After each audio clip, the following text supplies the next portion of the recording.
Bueno, lo primero, muy agradecido, un gusto de aportar en esta instancia, compartiendo y aportando mi grano de arena en esto que es, en el fondo, el emprendimiento, la protección jurídica, ¿cierto?, de los negocios en etapas tempranas. Y lo primero que quiero, digamos, aclarar o despejar, digamos, que obviamente que esta charla no pretende para nada, digamos, ser exhaustiva, digamos, en cuanto a abarcar todo lo que significa un emprendimiento, porque el emprendimiento es más que un acto, más que algo que ocurre de la noche a la mañana. Emprender es un camino. Emprender es un acto, digamos, que involucra aspectos bastante más, mucho más que legales, ¿ya? Y cosas incluso emocionales. Hay incertidumbre, hay falta de información, hay mucho riesgo. El emprendimiento está muy vinculado, digamos, es un salto, ¿ya? Eh, por lo tanto, el objetivo de esta charla es poder orientar, entregar las bases, digamos, y orientar en cuanto a cuáles son las preguntas o cuáles son aquellos aspectos que tenemos que tener claros desde el principio, ¿ya? En materia legal, cosa de que en el camino, en el futuro, cuando se va desarrollando el negocio, el emprendimiento, no nos enfrentemos con dificultades por falta o no habernos organizado bien desde un principio. Y eso es lo que yo pretendo hacer en esta charla, digamos, aportar mi granito de arena en todo aquello de ustedes, si es que están emprendiendo, quieren emprender, eh, o simplemente quieren un poco aprender, ¿no es cierto?, de todos estos aspectos, llamémoslo formativos o el basamento de los emprendimientos. Voy a compartir pantalla para que partamos con la presentación. Ahí me confirman Valeria, si me confirmas que está viéndose bien, partimos nomás. Sí, todo ok. Excelente, muchas gracias. Bueno, la charla, justamente como dice el nombre, es formalizar y proteger el emprendimiento. ¿Ya? Mi nombre es Juan Cristóbal Río, yo soy abogado de la Universidad de Chile. Eh, y actualmente soy director de la Clínica Jurídica de Emprendimiento e Innovación de Derecho de la Universidad de Diego Portales. También estoy a cargo de la Cátedra de Propiedad Intelectual en la misma facultad. Y por lo tanto siempre he estado muy vinculado con aspectos de la protección, ¿ya?, de los activos intangibles, que se llama, y que están íntimamente involucrados, digamos, con los negocios, con los emprendimientos. Eh, Tiendo a creer que ustedes pueden estar familiarizados con lo que son las marcas, ¿ya?, los nombres de dominio. Hoy en día está muy de moda, ¿ya? La regulación nueva que se viene sobre los datos personales, por ejemplo. Todos sabemos o hemos visto políticas de privacidad, términos y condiciones. Si es que alguno de ustedes, por ejemplo, comercializa o vende o ofrece servicios a través de plataformas digitales, a través de páginas web, y se relacionan con personas, se relacionan con sus clientes, ustedes están captando datos, ¿ya? Y ustedes también están ofreciendo servicios, por lo tanto, hay relaciones contractuales. Ustedes trabajan con proveedores, o el emprendimiento tiene que ver con involucrarse con proveedores, relaciones con socios. Pero antes de eso, ¿cierto? Tenemos primero que partir por el principio, como dice, ¿cierto?, el dicho, y partir por qué es la formalidad, formalizar, ¿ya? Porque formalizar también tiene sus complejidades, no es una sola forma de formalizarse, no es un solo paso, es una serie de actos, serie de pasos, serie de trámites que hay que hacer. Eh, y todo obviamente con un objetivo, no es formalizar por formalizar, ¿ya? Y formalizar, ¿a qué me refiero? Básicamente, otorgarle una solemnidad, ¿ya?, a través de determinadas herramientas jurídicas a la actividad comercial. Y eso se hace principalmente a través de la constitución con sociedades. Bueno, antes de eso, en el fondo, explicar el bloque, yo les comentaba, ¿cierto?, que hay aspecto de propiedad intelectual, datos personales, contratos, y vamos a partir, digamos, con lo que es formalizarse y qué figura elegir. Cuando me refiero a figura, me refiero a lo que es una sociedad, ¿ya? Cuando nos formalizamos, ¿qué es lo que cambia? ¿Ya? Porque nosotros podemos trabajar, podemos ofrecer nuestros servicios, vender nuestros productos como personas naturales, ¿ya? Eh, Mucha gente, porque yo les cuento mi experiencia personal dirigiendo la clínica de emprendimiento en la Facultad de Derecho, y la constante relación y acercamiento con emprendedores.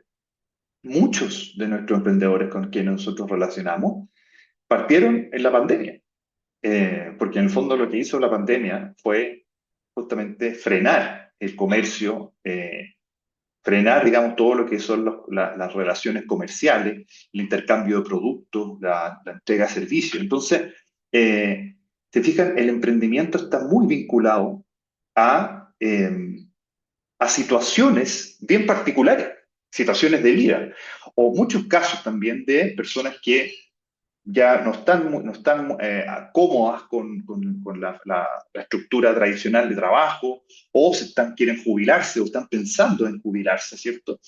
Y obviamente que lo primero que hacen es trabajar de forma como personas naturales, ¿ya? Tal como sin ningún tipo de formalidad. Pero ahí nos enfrentamos a algunos problemas que formalizándonos nos vamos a evitar, y por eso que partiendo por el principio, como dije inicialmente, nos podemos ahorrar muchos problemas, muchos dolores de cabeza, si es que tomamos la decisión correcta desde un principio.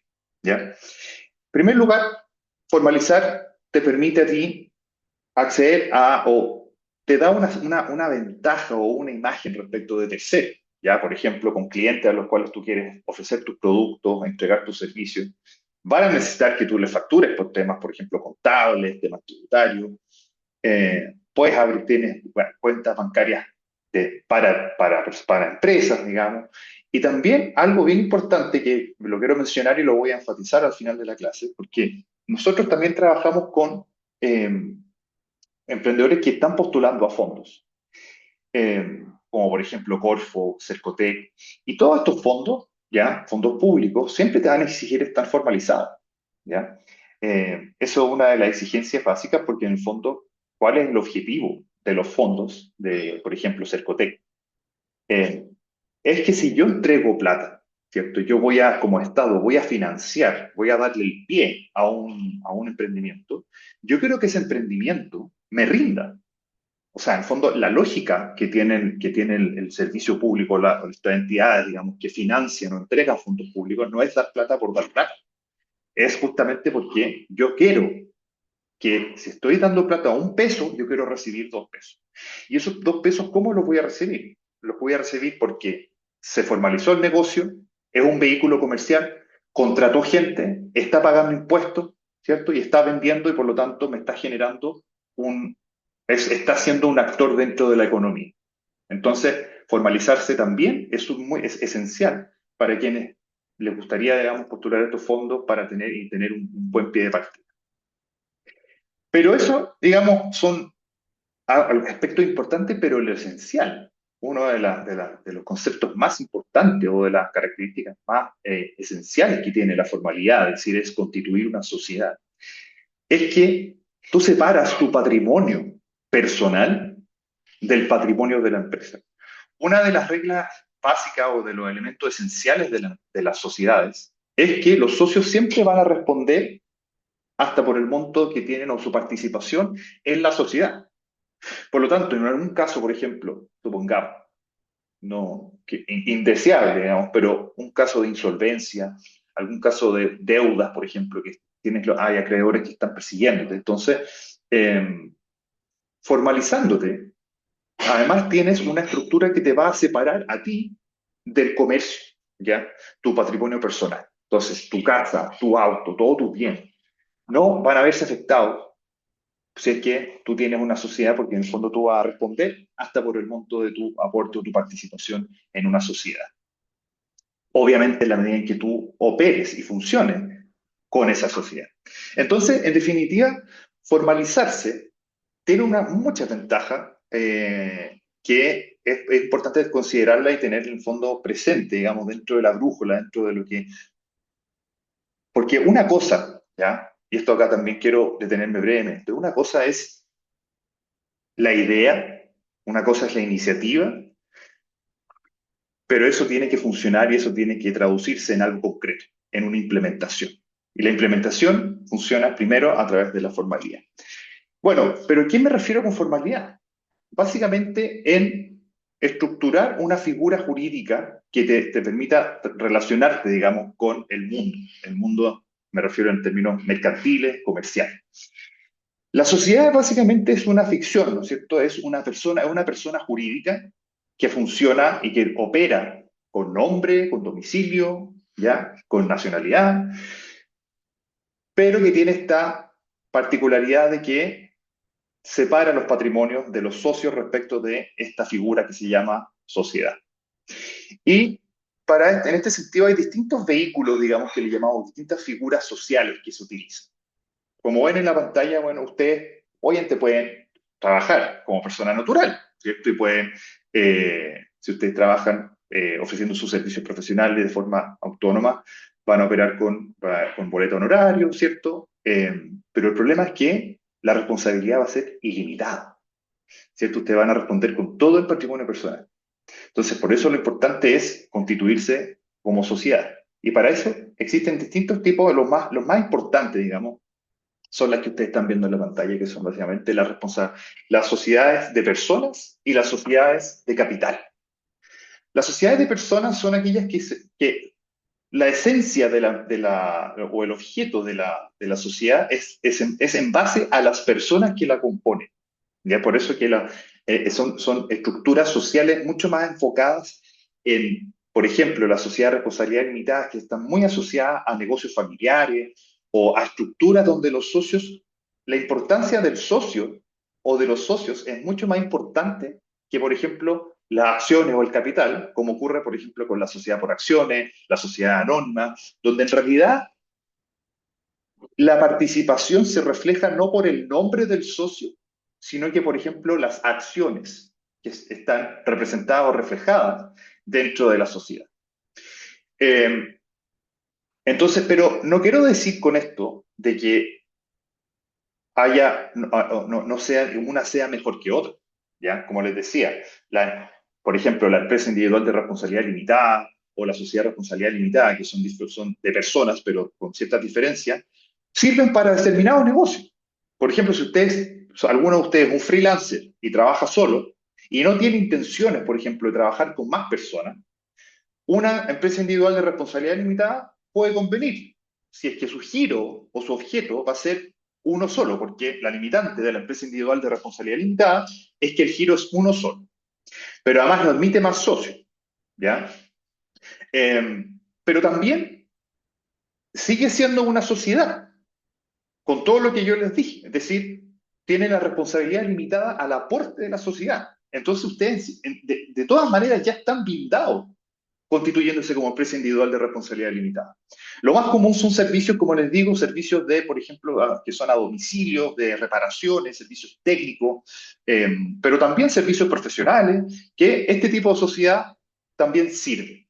Sirve también la empresa individual de responsabilidad limitada para, por ejemplo, casos donde, no sé, acá dentro del público, o si ustedes conocen a alguien que, por ejemplo, se dedique a la repostería, ya se dedique a la cocina. Eh, y cocina en la casa. Una conocida mía me contaba cuando cuando ella llegó a Chile justo en la pandemia. Y ella me decía, llegué con mi hijo y no tenía nada, no tenía dónde trabajar, pero sabía hacer pan, increíble. Y empezó a vender pan en el piso del edificio y después empezaron a pedirle en todo el edificio. Y empezó a generar ingresos. Pero ella trabajaba sola y lo único que hacía, digamos, era la repostería, pero necesitaba tener una autorización, porque yo no puedo vender alimentos, ¿cierto? Si yo no tengo a una autorización que me permita comercializar alimentos. Entonces, ¿qué es lo que hizo? Existe una estructura, una figura que se llama la microempresa familiar, ¿ya? La microempresa familiar es un beneficio que tienen las personas que se dedican, por ejemplo, a hacer alimentos en su casa, en su cocina, que le facilita la obtención de, por ejemplo, permisos.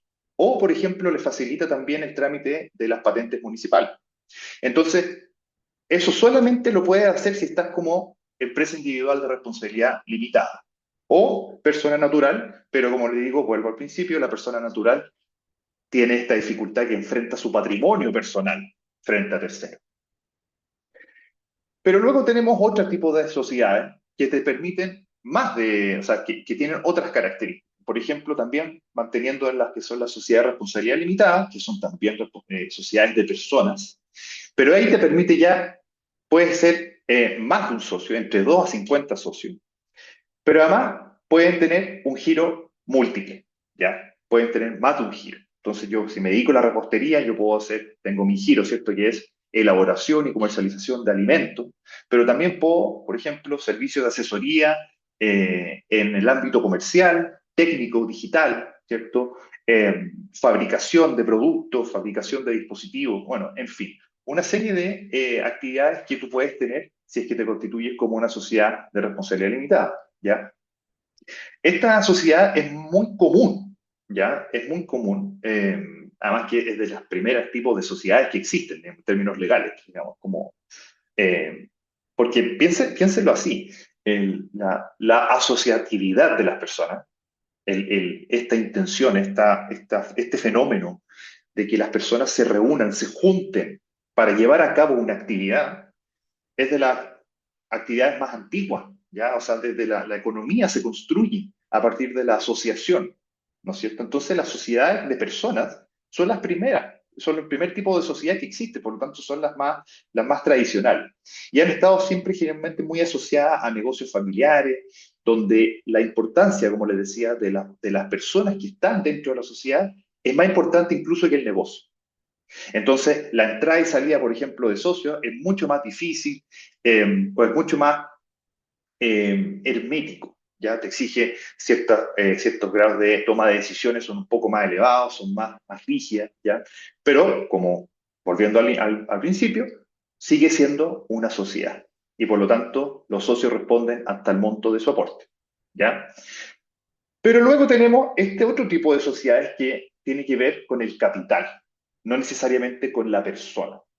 Entre esas están las sociedades anónimas, por ejemplo, y la sociedad por acciones, que la sociedad por acciones es un tipo de sociedad, digamos, que mezcla lo mejor de los dos mundos.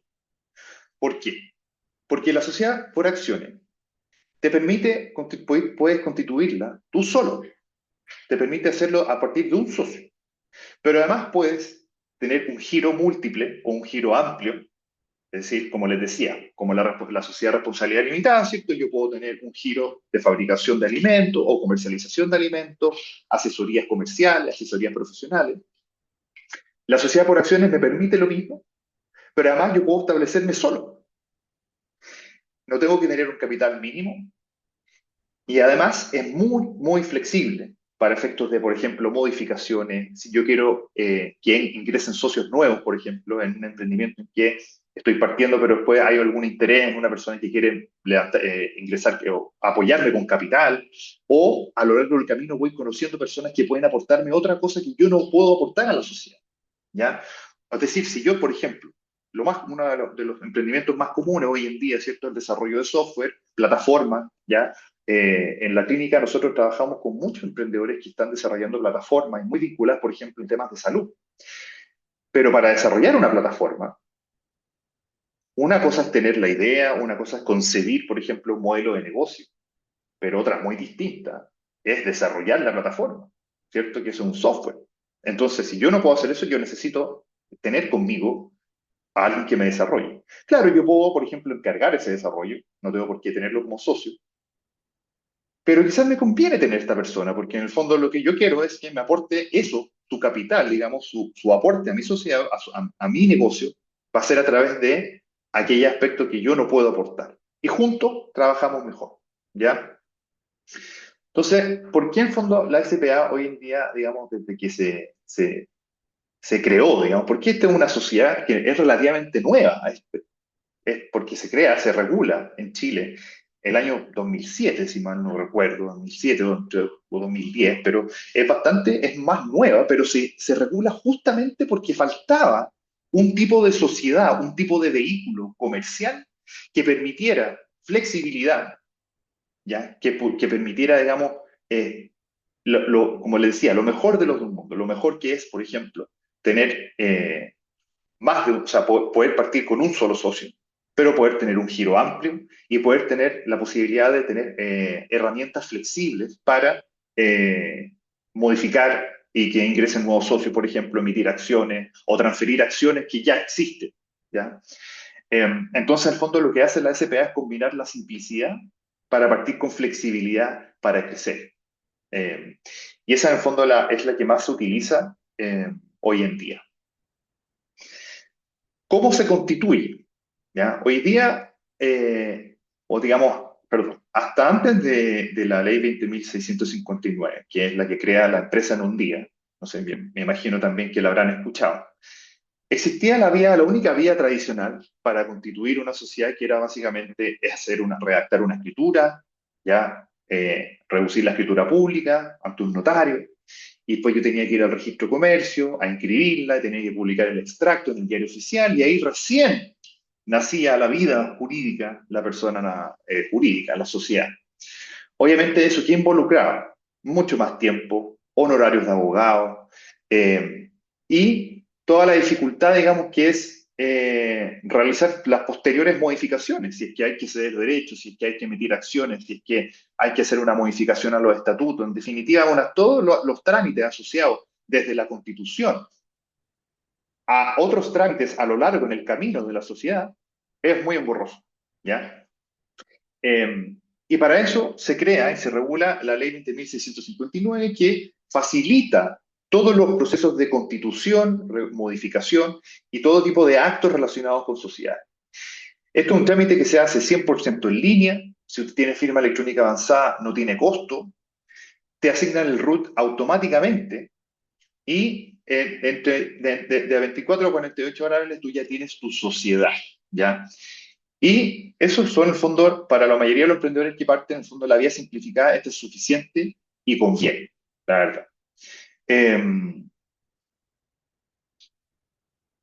el paso a paso es súper simple, es muy simple. Ustedes básicamente ingresan con su clave única, completan el formulario, en el fondo ustedes le van a consultar el nombre de la sociedad, ¿cierto? El giro, el domicilio, quiénes son los socios o accionistas, por ejemplo, porque si en el caso de una sociedad por acciones, son accionistas, ¿ya?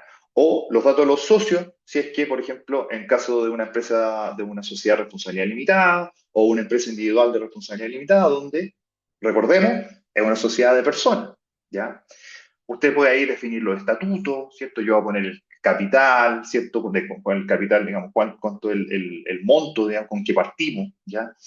Cómo vamos a administrar, quién va a ser quién va a ser el administrador, si vamos a tener un directorio, quién va a ser el presidente, cómo se van a tomar las decisiones. En definitiva, la empresa en un día te permite realizar todo lo que se hacía o lo que se hace por la vía tradicional, hacerlo en esta plataforma y tú vas, digamos, completando los datos. Y si es que ustedes, digamos, contando con firma electrónica avanzada, el trámite es gratuito, ¿ya? Y con eso ustedes se pueden constituir, formalizan, tienen su sociedad y tienen root inmediatamente. Es decir, hoy en día la verdad es que, o sea, las herramientas están para facilitar el proceso de formalización. Ahora, se preguntarán quizás, bueno, o quizás no, pensarán que con el root es suficiente, pero no es así. Eh, Porque es válido pensarlo, porque en el fondo rol único tributario, ¿no es cierto? El root es el identificador, nuestra cédula de identidad para la persona jurídica. Pero el root, digamos, con esto yo no termino los trámites. Yo tengo que hacer algunos pasos adicionales. ¿Qué tengo que hacer después? Cuando yo me constituyo, me formalizo, ya tengo mi sociedad, ¿cierto? Tengo mi estatuto, ya si estoy solo, estoy asociado, tengo mi capital, tengo mi objeto, tengo mi regla de administración, la toma de los quórum para tomar decisiones. Pero después yo tengo que generar o nacer a la vida comercial. Porque yo para nacer, para relacionarme con terceros en el mundo, digamos, de los negocios, de los productos, de los servicios, para poder yo vender, para poder facturar, ¿cierto? Para poder pagar mi impuesto, yo tengo que iniciar actividad. ¿Y eso dónde lo hago? Lo hago en el servicio de impuesto interno, ¿ya? Eso es un trámite también súper fácil.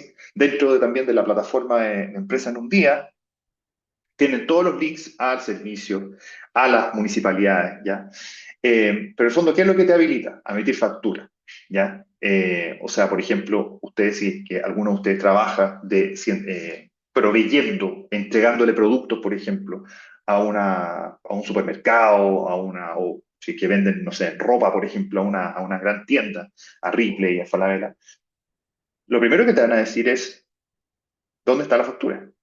O sea, si yo no tengo factura, yo no te puedo comprar, porque la factura le sirve contablemente y tributariamente a la empresa, a quien compra, porque yo con eso yo justifico mi gasto y puedo, al fondo, hacer todas las operaciones de renta y las operaciones de IVA que corresponde a las personas que gastan, ¿cierto? Entonces, si yo no tengo la posibilidad de facturar, yo me voy a ver enfrentado a un problema porque no voy a poder operar, no voy a poder contratar, no voy a poder servir, no voy a poder entregar mi servicio, vender mi producto.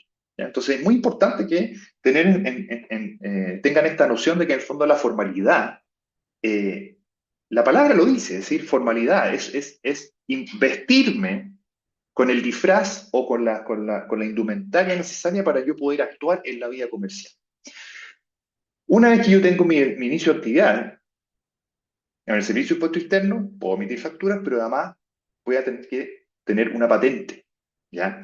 Una patente municipal es eh, el habilitante para poder ejercer actividades comerciales, ¿ya? Porque una cosa son ciertos los trámites de contables, de factura, pero también para que yo pueda estar operando comercialmente, también tengo que estar autorizado por la comuna donde yo tengo mi domicilio, ¿ya? Y ahí hay distintos tipos de patentes. Patentes comerciales, patentes profesionales, patentes industriales o patentes que ya son más específicas. Por ejemplo, patentes de alcoholes o patentes de, por ejemplo, restaurantes que exigen ciertos requisitos mucho más, o sea, requisitos que son más elevados o más específicos. ¿Ya?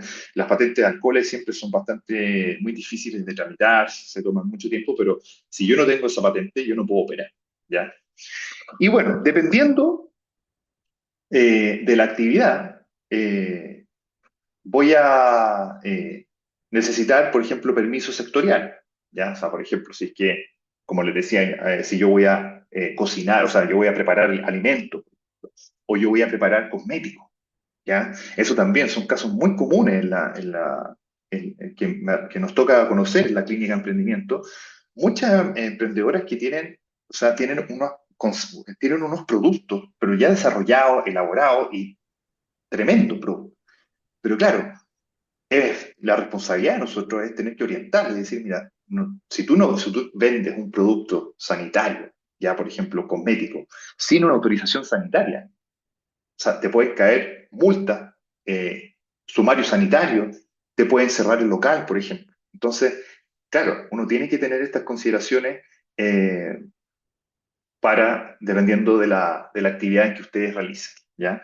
Si ustedes, por ejemplo, van a actividades algunas medioambientales o de construcción, bueno, van a variar según la actividad, ¿ya? Y eso ustedes tienen que verificarlo antes de ponerse a trabajar, ¿ya? Fondo, todos estos pasos, digamos, son todos complementarios a lo que es, o son constitutivos de lo que se llama la formalización.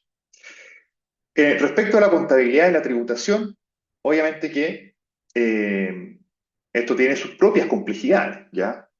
Sin embargo, existen mecanismos o herramientas que facilitan también para todo lo que es la contabilidad de las pymes. Hay un régimen simplificado que, por ejemplo, te permite llevar una contabilidad más simple, pero eso no te exime de obligaciones, por ejemplo, que son la declaración del pago de impuestos, el pago del IVA, ¿cierto? Eh, Preguntas comunes que recibimos en la clínica es, por ejemplo, oye, pero si yo no pagué, no tengo ni un IVA que declarar. Bueno, usted va mensualmente, usted tiene que hacer el formulario 29, ¿cierto? El servicio de impuesto interno, y usted dice, no hubo ingreso y no tengo nada que declarar, pero igual tiene que hacerlo, ¿ya? Porque en el fondo el servicio de impuesto interno lo que tiene que hacer es fiscalizar que quienes están, digamos, constituidos, formalizados, con actividades iniciadas, declaren o estén siguiendo o aplicando correctamente todas las obligaciones jurídicas, tributarias y contables. Por eso, una de las recomendaciones que hacemos siempre es de contar con un contador, ¿ya? Pero bueno, eh, la clínica, la Facultad de Derecho cuenta con una clínica tributaria, ¿ya? Esto nosotros es algo, es una súper buena noticia porque es una clínica nueva que se abrió este año, este semestre, que cuenta con profesionales y abogados expertos, digamos, en temas tributarios que pueden asesorarlos no solamente en lo legal, sino que también en lo contable. Así que en el fondo paso el dato, al final de la clase yo les voy a dejar el dato de contacto para que lo puedan considerar, pero ya contamos con una clínica tributaria que lo puede asesorar en todas estas materias. Y con eso, imagínense todo lo que se ahorraron, todos los honorarios, todos los trámites, porque en el fondo...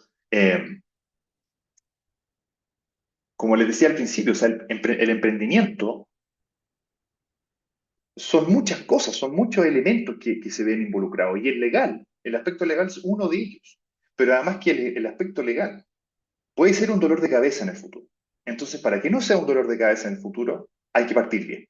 Entonces, poco con eso concluyo en el fondo esta primera etapa que es formalizarse. ¿Ya? Y con eso, ¿cierto? Ya tenemos nuestra estructura social, tenemos nuestra actividad inicial, tenemos nuestra patente municipal, ¿cierto? Dependiendo de lo que hagamos, tenemos nuestra contabilidad, tenemos a la clínica tributaria que me está asesorando. Entonces, con eso ya me largo a hacer mi negocio. Pero yo para mi negocio voy a tener ciertos desarrollos, yo me tengo que identificar de alguna forma. ¿Cómo me hago famoso? ¿Cómo me distingo dentro del mercado? Bueno, entonces llegamos al concepto de la propiedad intelectual. ¿Qué comprende la propiedad intelectual?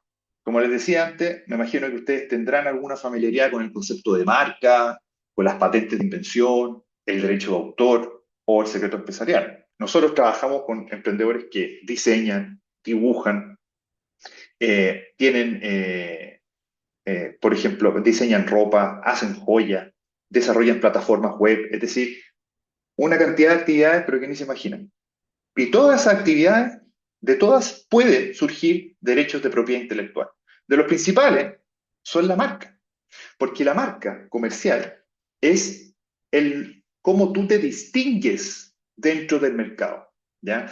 En el fondo, eh, la marca comercial lo que te hace es distinguirte no solamente como un nombre, sino que tú además te distingues por tu calidad, por la categoría de tu producto, de tu servicio. Entonces, la marca comercial es algo que es súper importante dentro de también de la concepción del emprendimiento y del negocio. ¿Ya? Las marcas comerciales, en el fondo ustedes pueden registrar su nombre, su logo, si es que tienen, por ejemplo, una marca mixta que puede ser un diseño de una palabra. ¿Ya? Por ejemplo, pensemos en eh, el mismo logo de pues, Coca-Cola, ¿cierto? Coca-Cola, uno puede registrar como marca la palabra, ¿cierto? Coca-Cola. Puedo registrar, por ejemplo, pensemos, ¿se acuerdan que las publicidades de Coca-Cola en la Navidad siempre es un oso polar? Bueno, yo puedo registrar ese oso polar, porque es un logo. Pero puedo también registrar la marca Coca-Cola, ¿cierto? Que es la palabra Coca-Cola con el diseño estilizado. Y puedo registrar una serie de marcas, digamos, de distinta naturaleza. Puedo registrar marcas tridimensionales, por ejemplo, el chocolate Toblerone. Eso en la forma Toblerone es una marca tridimensional. O, por ejemplo, las marcas de posición. Me imagino, ustedes, alguno tendrá el jeans Levi's. El jeans Levi's, cierto que tiene la etiquetita roja en el bolsillo trasero. Esa marca, o sea, la posición donde está ubicado esa etiqueta roja, es una marca de posición. Por ejemplo, el movimiento de las puertas que abren los vehículos, los Lamborghini. ¿Se han fijado que abran para arriba? Los colores, el morado de Milka, por ejemplo, o el olor de la plasticina Play-Doh. Todo ese tipo de elementos se protegen como marca. ¿Por qué? Porque eso los hace distintivos. Todo el mundo va a reconocer, por ejemplo, el olor de la plasticina Play-Doh. Todo el mundo va a reconocer el morado de Milka. Todo el mundo va a saber que ese morado es de Milka. ¿Por qué? Porque todos esos elementos hacen que sean distintivos dentro del comercio quienes ofrecen los productos y servicios. Eh, Solamente comento un ejemplo. Nosotros estamos tramitando estas marcas que le comento, de las tridimensionales, la de olor, la de movimiento, son marcas que son un poco más, se les llama no tradicionales. ¿Ya? Se les llama no tradicionales porque históricamente siempre han habido las marcas, las de palabra que les dije, los logos y las marcas mixtas. Esas son las marcas siempre las más típicas. Pero estas de movimiento, de posición, de olor, de colores son un poco más modernas, son más nuevas, ¿ya? Y se les llaman no tradicionales. Y en la clínica estamos tramitando, por ejemplo, una marca tridimensional que es un ecoparlante. Ustedes se preguntarán qué es un ecoparlante. Es una estructura de madera que tiene determinadas ranuras donde usted pone, por ejemplo, el celular. Y con el parlante del celular, con el donde sale, o sea, el micrófono, ¿cierto? Donde sale la música o el audio, se amplifica con esta estructura de madera. Imagínense, o sea, y nosotros trabajamos con esos emprendedores. O sea, fascinante todas las ideas que existen y para eso existen todas estas herramientas que están a disposición de todos ustedes como emprendedores. Bueno, las marcas, como les decía, son estos signos, ¿no es cierto? Signos que me hacen distintivo en el mercado. Y porque yo, además, me distingo, pero yo, ¿qué hago en el mercado? Lo que yo hago es vender productos u ofrecer servicios, ¿cierto? Eso es básicamente lo que se comercializa, en qué consiste el mercado. Y para eso existen lo que se llaman las clases. Clases le vamos a decir a las categorías de productos o servicios. Entonces, por ejemplo, este emprendedor del parlante, ¿cierto? Él vende un parlante. Los parlantes están categorizados en cierta clase, que es la clase, por ejemplo, en este caso, la clase 9. Si yo me dedico a hacer repostería, los pasteles, los brownies, los alfajores, están en otra clase, en la clase 30. Pero ¿qué pasa si yo, mamá, no, le quiero poner mi marca no solamente al producto, sino que yo quiero ofrecer un servicio? Yo quiero, por ejemplo, un servicio de vender, o quiero hacer servicios de publicidad, servicios de marketing, marketing digital, por ejemplo. Bueno, ahí tenemos otra clase, la clase 35. O yo tengo un diseño, yo soy desarrollador web y yo diseño páginas web para empresas, otra clase. Entonces, ustedes cuando quieren registrar una marca van a tener que tener su signo y van a tener que asociarlo a una o más clases, ¿ya? Porque ustedes pueden tener servicios de venta, pero al mismo tiempo tener la marca en el producto, ¿ya? Hacer el pastel y tener la marca para la tienda del pastel. Eh, y con eso, usted va al INAPI y le pide que le conceda la marca, porque en el fondo las marcas, ¿ya? Y esto es algo que lo diferencia del derecho de autor, como lo voy a mencionar en un ratito más. Las marcas eh, nacen con el registro, ¿ya? Esa es una de las particularidades que tiene este tipo de derechos, igual que como, por ejemplo, las patentes que se dan a las invenciones. Si yo me expando mi negocio, ¿ya? Y yo me voy fuera de Chile. Yo ya está, no sé, por ejemplo, pensemos en Notco. Ya Notco partió en Chile, ¿cierto? Empezó a expandirse, empezó a Brasil, a Colombia, ¿cierto? Y después llegó a Estados Unidos. Pero la marca solamente te da protección en el país donde tú la registras. Entonces, si es que yo la tengo registrada en Chile y yo me expandí, me fui a trabajar o expandí mi negocio a Brasil, a Argentina, a Estados Unidos, y yo no registro mi marca en esos países, yo no voy a tener protección. Entonces, importante considerar que las marcas son territoriales, es decir, protegen solamente donde están registradas. ¿Cuánto dura? La marca dura 10 años, pero yo la puedo renovar indefinidamente. Entonces, en cierta forma, las marcas comerciales son infinitas, digamos, si es que uno se encarga de renovarlas, pagando las tasas correspondientes. Ahora, Una de las recomendaciones, y las primeras recomendaciones que nosotros le hacemos a los emprendedores en la clínica, es, más que la recomendación, una pregunta. Decimos, oiga, ¿y su marca cuál es? Ya, oye, ¿y esa marca? ¿La buscó? Vio si está registrada? ¿Vio si hay alguna marca anterior que está registrada? ¿Por qué? Porque yo no puedo, yo no es que yo presento la marca, la solicitud al INAPI y el INAPI me la concede, así no va. No. Por ejemplo, si es que hay una marca que ya está registrada o que ya está solicitada con anterioridad a mi marca y se parece a la mía, el INAPI me va a decir, lo siento, yo no puedo darle su marca porque tengo otra que ya está registrada y puede inducir a confusión. Entonces no voy a poder registrar. ¿Por qué digo esto? Que en el fondo le hacemos esta pregunta inicialmente. Porque presentar una marca involucra plata, no es gratis. Uno tiene que pagar una tasa. Esa tasa son 3 UTM por cada clase. Entonces, si yo tengo un servicio, tengo un emprendimiento que involucra, por ejemplo, 2 clases, ya al tiro tengo 6 UTM. 6 por 7, eso ya está en el orden de las 420.000 pesos, ¿ya? Donde una UTM tengo que pagarla al principio y después tengo que pagarla al final. Pero igual es plata.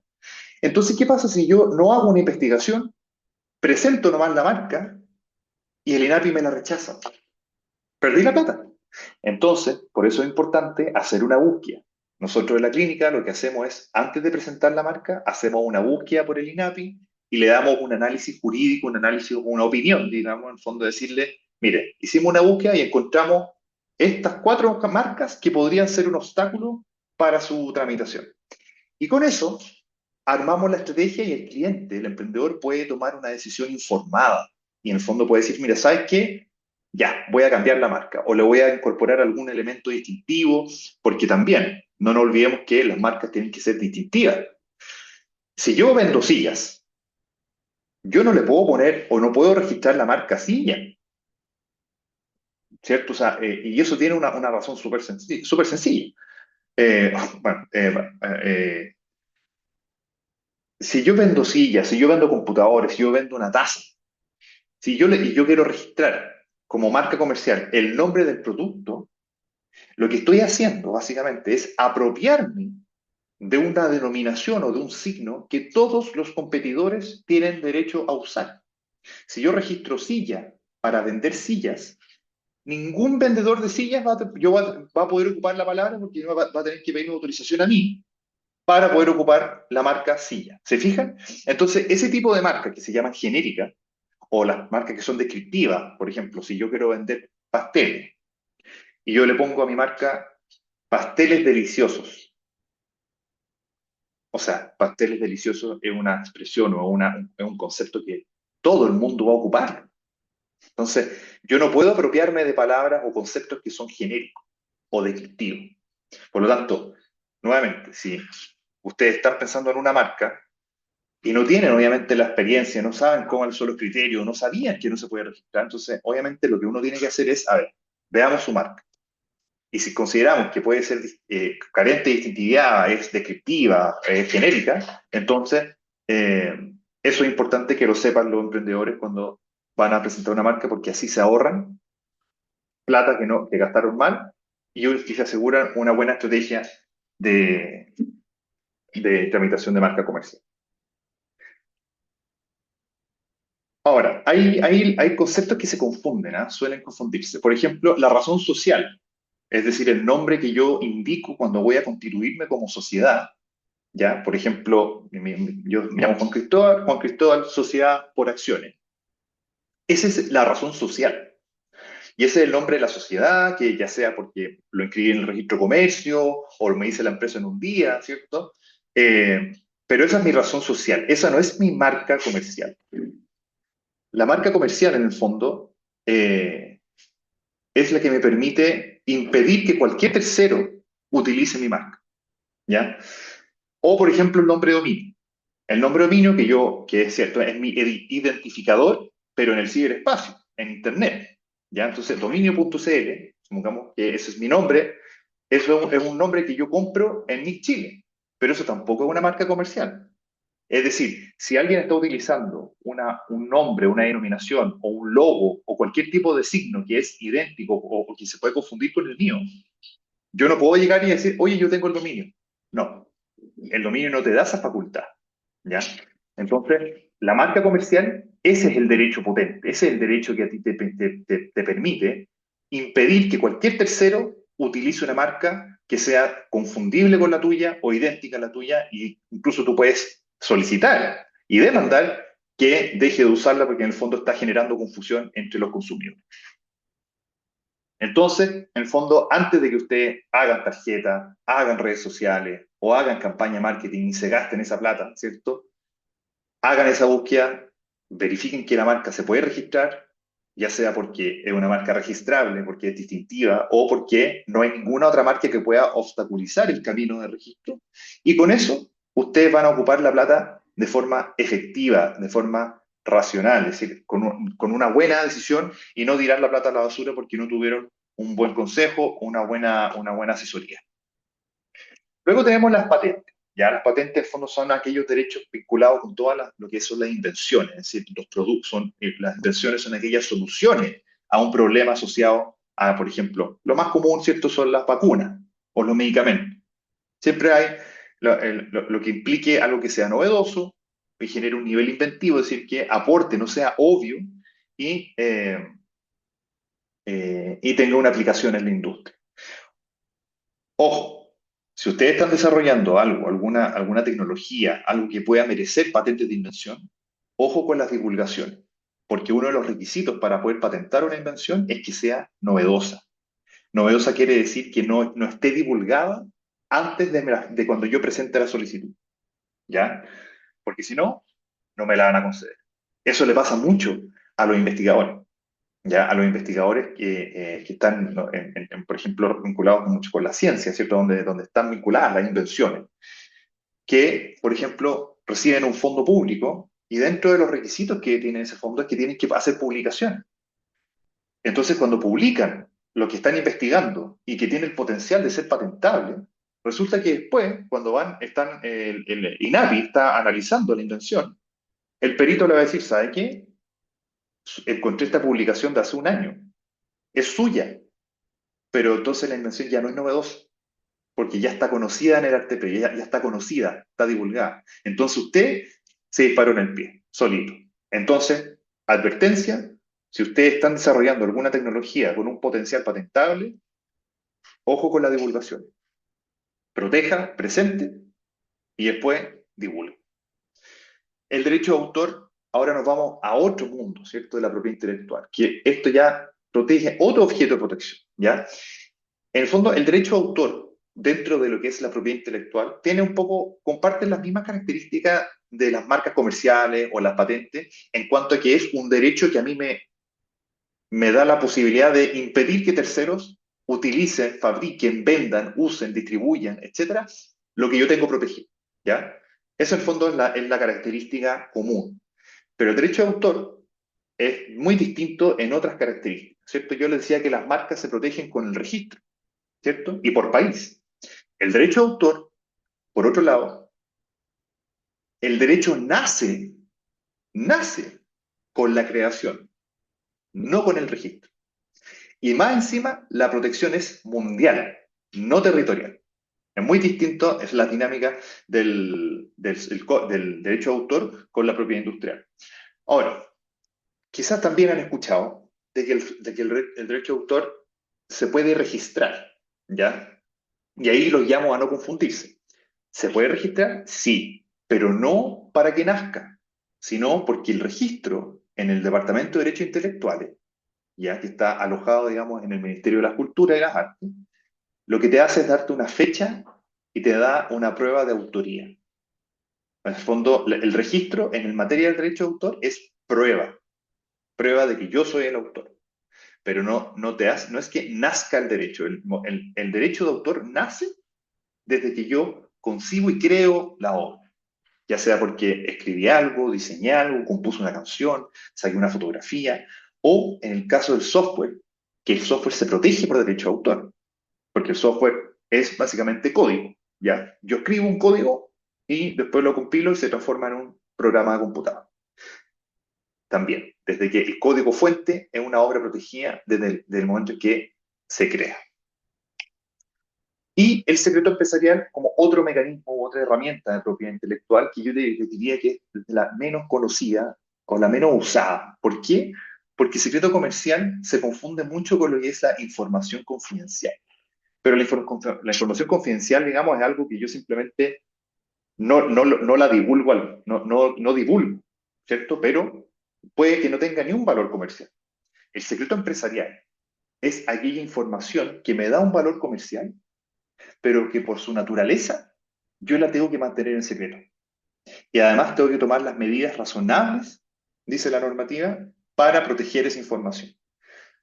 Es decir, con información que me dé valor y que la mantengo en secreto con medidas razonables, yo ya tengo lo que se llama un secreto empresarial. Y ustedes pensarán, bueno, estarán pensando ahora en la fórmula de la Coca-Cola, ¿cierto? La fórmula de Coca-Cola, que es el clásico ejemplo de lo que es un secreto comercial. Pero no necesariamente. Yo puedo tener, por ejemplo, un conjunto de elementos que aisladamente no tengan ni un tipo de, ni un brillo, digamos, ¿cierto? Porque yo, por ejemplo, si yo tengo mi lista de proveedores, mi lista de clientes, cada uno de esos elementos son conocidos, ¿ya? Yo le vendo a Cencosud, le vendo qué sé yo, a Líder, le vendo al Unimar, pero esa información en su conjunto puede que, manteniéndola secreta, me dé un valor. Por lo tanto, una lista de clientes, una lista de precios, estrategias comerciales, eso puede ser un secreto comercial. Por lo tanto, ¿por qué digo que es la menos usada y la menos comprendida?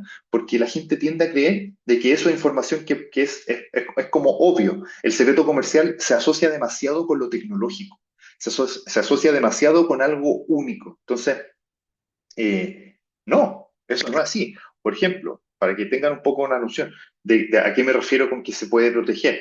Tenemos una emprendedora en la clínica que ella está desarrollando un método de educación, un método formativo, ¿ya? No es ni una invención, no es ni un producto farmacéutico, es una metodología de enseñanza. Pero ella nos dice, mira, yo lo tengo que mantener en secreto, yo solamente se lo voy a divulgar a las personas que contraten mi servicio. Porque si lo divulgo, pierdo mi ventaja. Nosotros, el tío, bueno, ahí tenemos un secreto comercial, porque es una metodología, una forma de hacer cosas, pero que si se divulga, ella pierde la competencia, pierde su valor competitivo dentro del mercado, porque todo el mundo va a empezar a hacer lo mismo que ella. Ahora, el secreto comercial tiene la desventaja que si es que se divulga, perdiste. Por eso que la ley y en general toda la normativa asociada a los secretos comerciales te dicen, usted tiene que tomar medidas razonables. Usted tiene que tener por ejemplo, su NDA, ¿ya? Su acuerdo de confidencialidad, proteger la información en sus computadores, por ejemplo, si usted trabaja con más personas, ¿ya? Controlar quién accede a la información. Todo ese tipo de medidas son razonables, tendientes a que el secreto comercial o el secreto empresarial se proteja, ¿ya? Pero si se divulga, ya no es secreto comercial.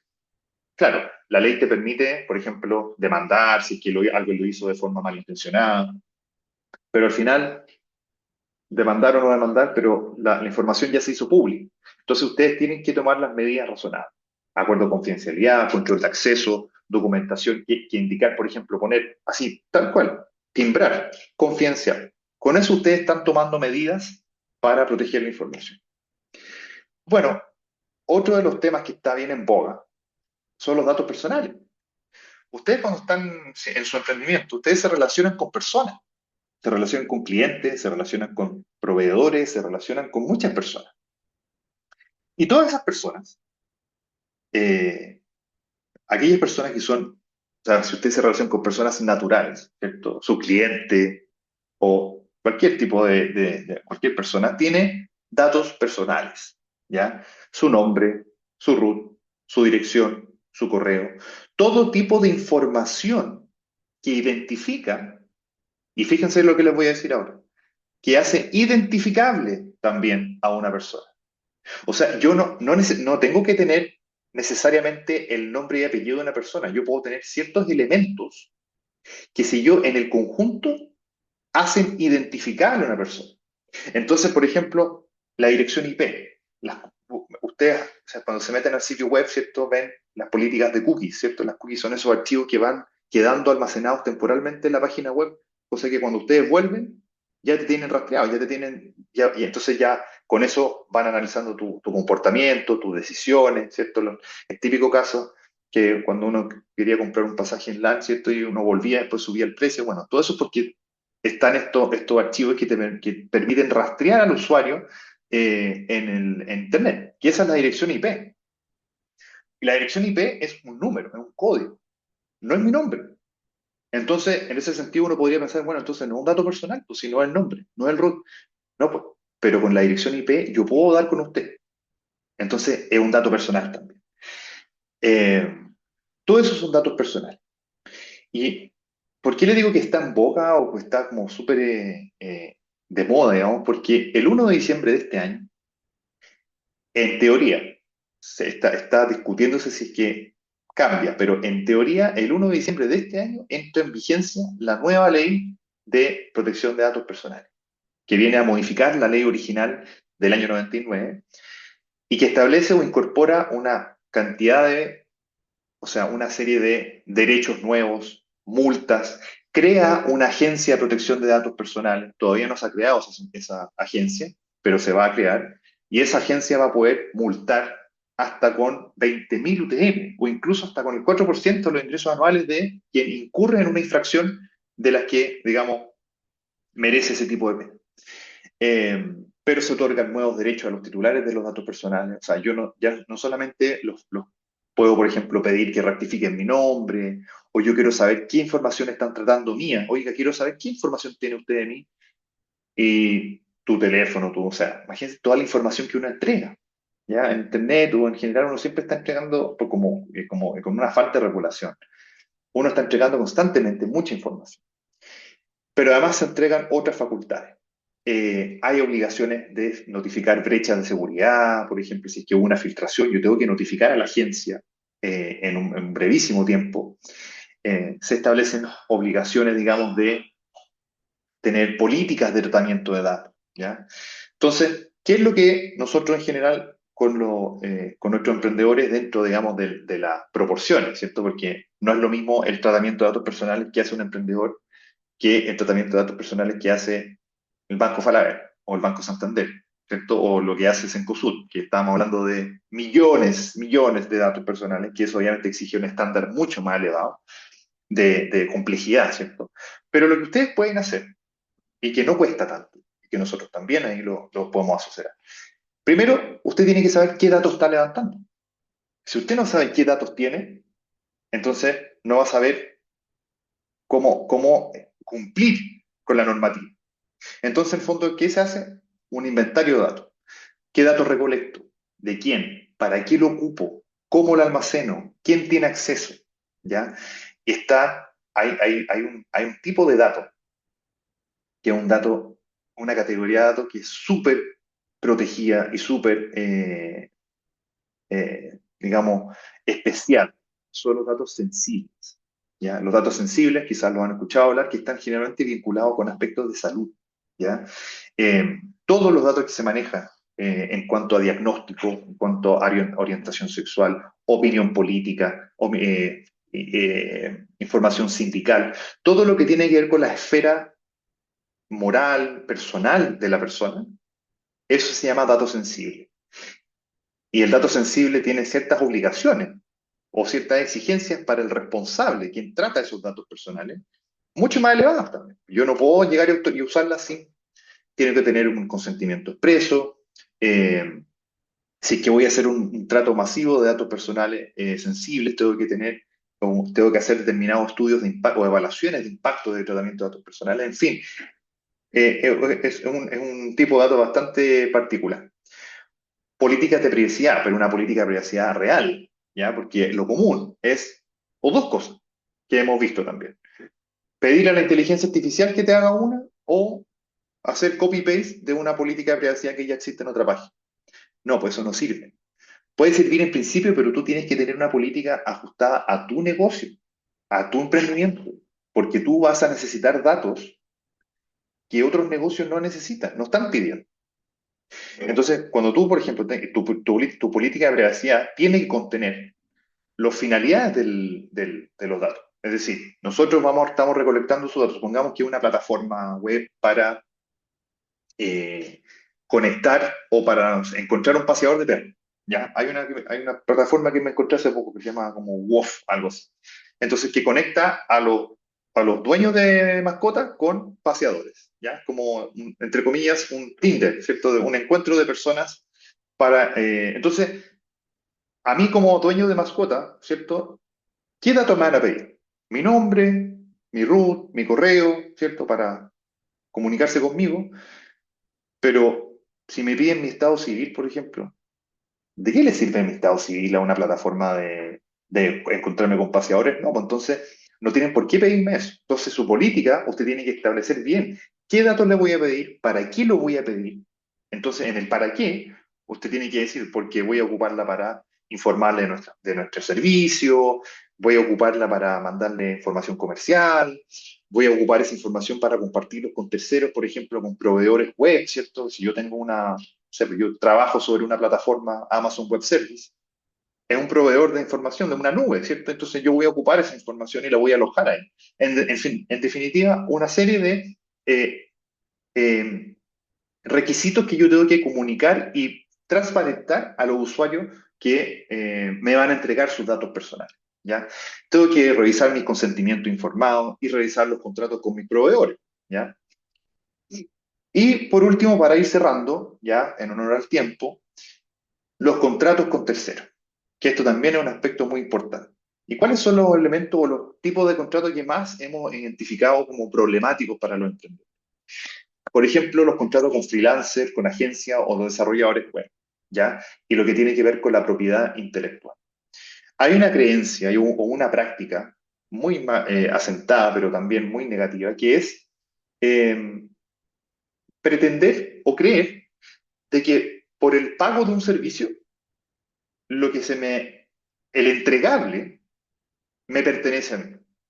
Si es que ese entregable constituye derechos o constituye propiedad intelectual, ojo, no es llegar y pagar y decir lo tuyo es mío. No. Puede ser que sí en el caso del software. ¿Ya? En el caso del software, la ley señala expresamente de que cuando yo encargo un software, lo que hace esa persona es mío. Pero en la mayoría, el resto de las cosas que no es software, por ejemplo, si es que yo me dedico a hacer juguetes o me dedico a hacer ilustraciones para niños, por ejemplo, ¿ya? Y yo necesito que un diseñador o una diseñadora me haga, ¿cierto? La portada o los dibujos, los personajes. Bueno, eso es derechos de autor. Pero si yo no incorporo la obligación de que me ceda esos derechos, los derechos siguen siendo del desarrollador. Entonces, digamos, mito o verdad, ¿cierto?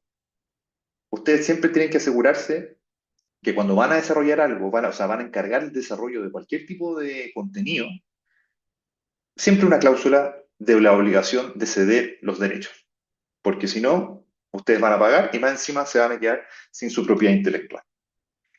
Y otros contratos, digamos, también súper importante, yo les mencionaba respecto de la información confidencial, los acuerdos con los NDA, ¿cierto? Que es, por ejemplo, si ustedes quieren levantar capital, necesitan comentar determinados negocios o su emprendimiento con terceros, ¿cierto? No sé, quieren asociarse con una persona, quieren levantar capital, quieren mostrarle su desarrollo, su startup a un inversionista. Bueno, primero, antes de siquiera hablar, usted va con su NDA, que se lo hace la Clínica de Emprendimiento e Innovación, para que firme porque el NDA es un documento que obliga a mantener la confidencialidad de la información y además es una medida razonable de protección. Acuérdense, medidas razonables.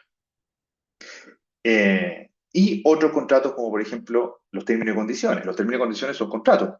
¿Ya? Cuando ustedes hagan el ejercicio, hoy día o mañana, cuando puedan, vayan a cualquier página web, y vayan a los términos y condiciones. Al final de la página siempre están debiesen estar los términos y condiciones. Ahí están todo lo que es todas las condiciones o la regulación, como con que el proveedor se va a relacionar, digamos, con sus clientes. ¿Ya? Entonces hay aspectos de responsabilidad, políticas de cambio, por ejemplo, políticas de despacho, propiedad intelectual, y bueno, complementado con eso las políticas de privacidad, pero eso en el fondo no es un control. Eh, la propiedad de lo entregable, en el fondo lo que les decía, temas de propiedad intelectual y contratos como por ejemplo en el tratamiento de datos personales, ¿ya? Si es que un proveedor va a tratar va a tratar mis datos personales, o sea, con lo que yo tengo almacenado, yo tengo que tener un contrato, con la ley me exige que yo tengo que tener un contrato con un tercero que va a tratar los datos a mi nombre, ¿ya? Entonces, todos estos documentos y todos estos acuerdos son también muy importantes para el desarrollo del emprendimiento. Entonces, nos quedamos, digamos, como un poco aprendizaje, ¿cierto? Para ir resumiendo el checklist que ustedes tienen que hacer. Constituir la sociedad, iniciar actividades, pagar su patente y una vez con eso ya está formalizado, ¿ya? Cuando ya quieren registrar su marca, hagan su búsqueda, pidan la marca, contraten a un contador, ¿cierto? Desde el primer mes, firmar contratos con cláusula de cesión, levantar inventario de datos personales, publicar una política de privacidad real, hecha a medida de ustedes, y revisar sus contratos con los proveedores. Con eso, digamos, ya podemos estar pensando en un buen pie de partida para desarrollar un emprendimiento. ¿Ya? ¿Y dónde pedir ayuda? Bueno, la Facultad de Derecho de la Diego Portales cuenta con las clínicas jurídicas de emprendimiento e innovación que dirige el suscrito, pero también tenemos tres nuevas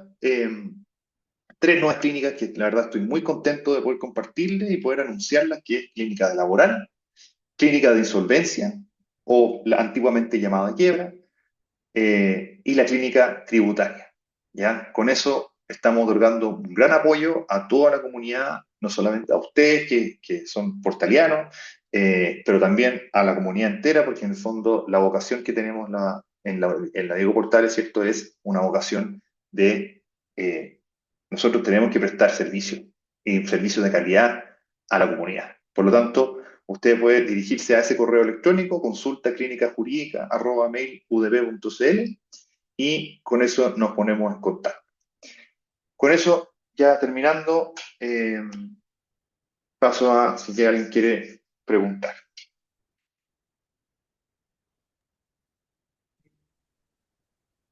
Muchas gracias, Juan Cristóbal.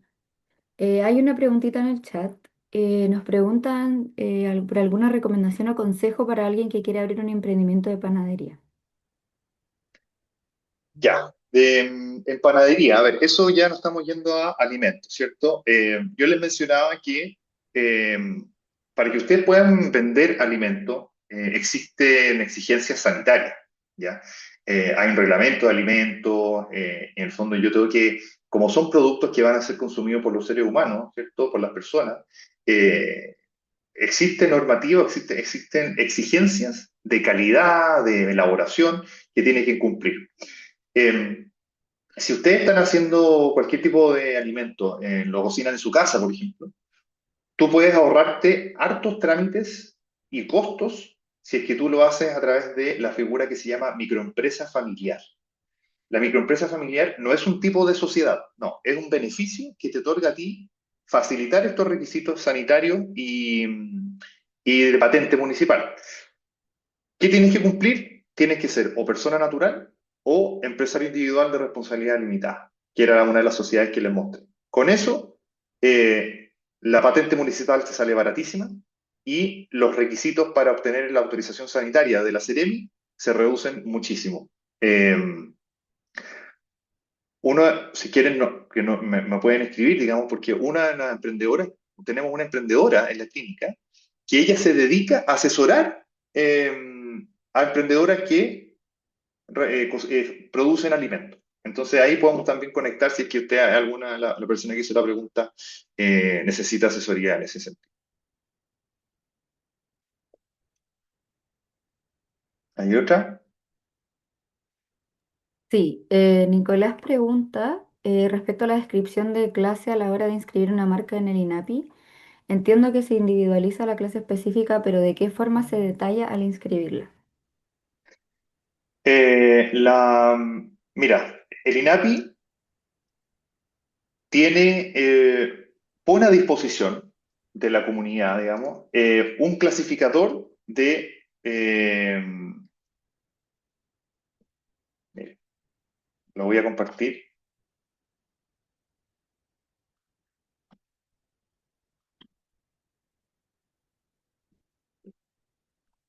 Ahí lo compartí por el chat. Ustedes se meten ahí y eso te sirve a ti para buscar cuáles son las categorías o el nivel de detalle que te exige el INAPI.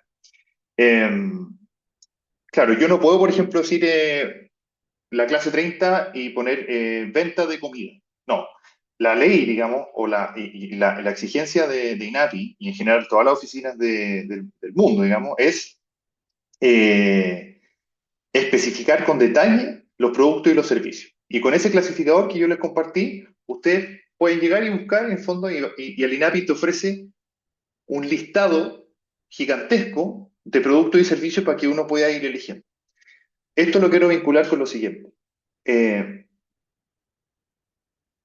Esta lista o este catálogo de productos o servicios, cuando tú vas a pedir una marca comercial, el INAPI tiene estas coberturas que se llaman preaprobadas.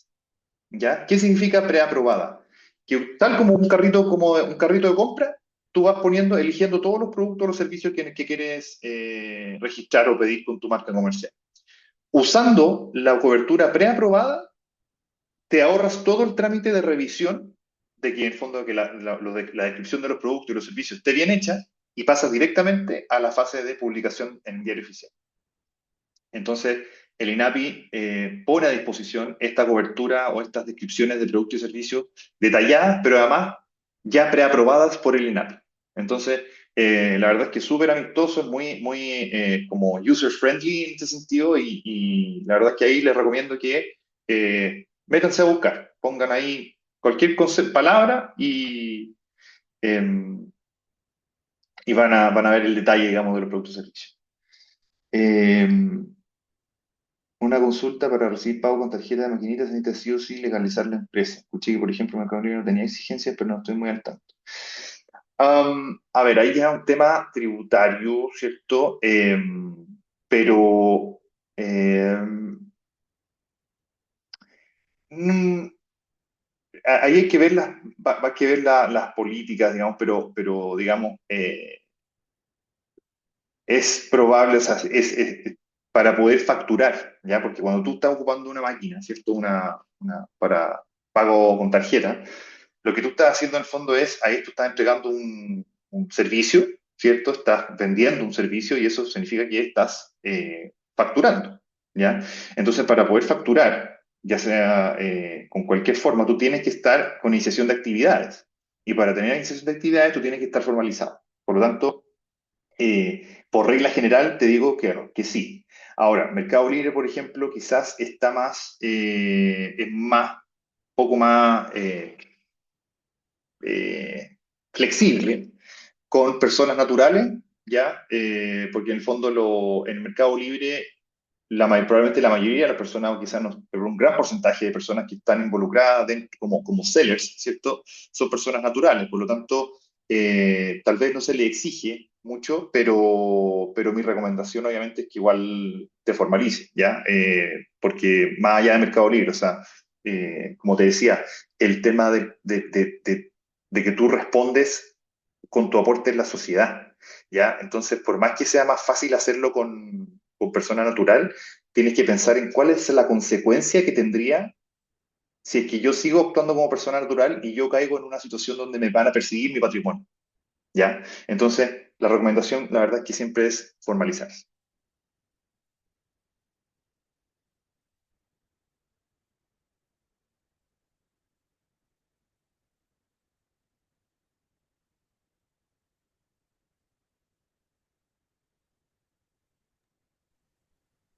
Creo que no hay más Bueno, preguntas en el chat por ahora.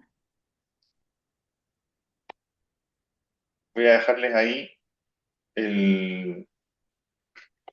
bueno, les voy a mandar la presentación también, pero les mando ahí el correo para que puedan contactarnos y como les digo, nosotros estamos, o sea, prestamos un servicio excelente, digamos, en todas estas materias, así que felices de poder quedar conectados.